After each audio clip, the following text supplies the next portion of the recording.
السلام علیکم ورحمت الله وبرکاتو. شیخ صاحب محترم، د نن ورځې سوال زمونږ دا دی چې اهل الحدیث توسل منی کنه او د توسل په څو قسمه باندې دی؟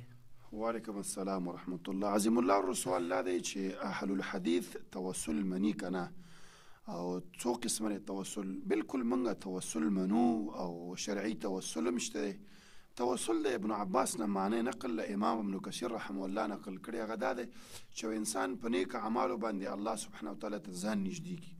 نیک اعمال موږ ټولو ته معلوم دی څه ته ویل کېږي چې درې شرطونه پکې موجود. یو دا چې توحید چې چا کې نه موجود د هغه اعمالو ته نیک عمل موږ نشو ویلی.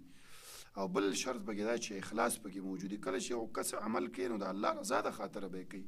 او دریم شرط دا دی چې د عمل چې کوي دا به د نبي صلی الله علیه وسلم د سنت موافقي، بدعات بني، خرافات، رسم و رواج بني، نو دغه ته نیک اعمال ویل کېږي. نو په نیک اعمالو باندې الله سبحانه وتعالی ته ځان نږدې کول لته توسل ویل. لکه الله سبحانه وتعالی وایي چې وابتغوا الیه الوسیله، وسیله ولټوئ. نو هلته دا قبر پرست وایي هلکه څه قبرو باندې ځان نږدې کړه. په قبرونو ابن عباس نه تفسیر نقل دی چې په نیک اعمالو باندې الله سبحانه وتعالی ته ځان نږدې کوي. بیا دا وسیله چې دا درې قسمه ده. یو قسم دا دی چې انسان خپل نیک اعمال یې الله سبحانه وتعالی ته نږدې کړي. مشهور حدیث بخاري کې نقل دی، درې کسه په غر کې بند شوي، یو غر مخې ته تیږه غورځېدلې وه، یو ویل چې زما مور او پلار ما به هغه ته شوده ورکول، د غوا ګډه به زه به مې چې ولې شل هغه به مې ورکول. یو ورځ راغلم شپه هغه ویده شوي وو، سهاره پورې زه ولاړم او ما ورته جام هغه دغه نیولی و چې دوی دا وڅکي او بیا زما ماشومان یې وڅکي.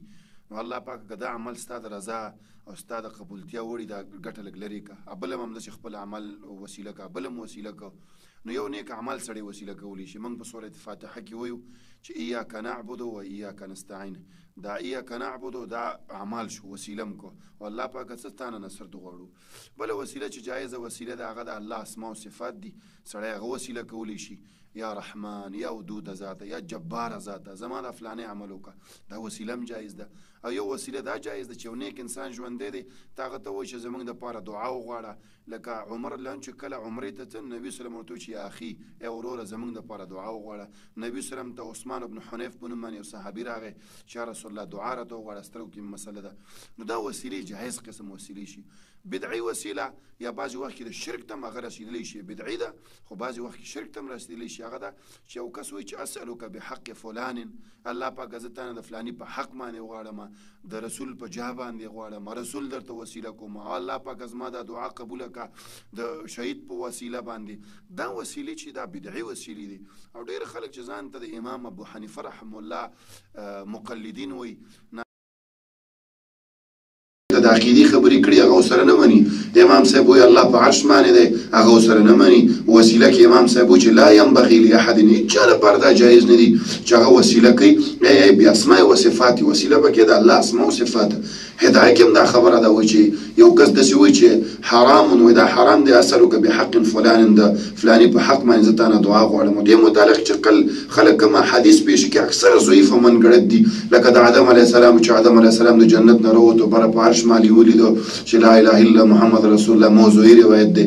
همداسې خلک روایت پیش کړي د عثمان بن حنیفه چې هغه راغی او سترګې ړندې وي. او دا صحیح سند هم لري. صحیح سند دا دی چې هغې نبي صلی الله علیه وسلم دعا کړې وه عثمان بن حنیف دپاره، هغه جایز دی. دعا خو موږ ویلې جایز دی. وسیله کوم کې چې دا چې دا د مرګ نه پس راغلی او د عثمان بن خلافت کې راغلی و، هغه روایت ضعیف دی. بل روایت خلک پیش کوي چې نبي صلی الله علیه وسلم بیبي ته خلک راغله چې باران نه کېږي، هغه ورته چې بره چت سوری که او باران وشو، دا هم بدعت دی او دا خرافات دي. ځکه شریعت کې موږ د باران دپاره استسقا مونځ ښودلی دی.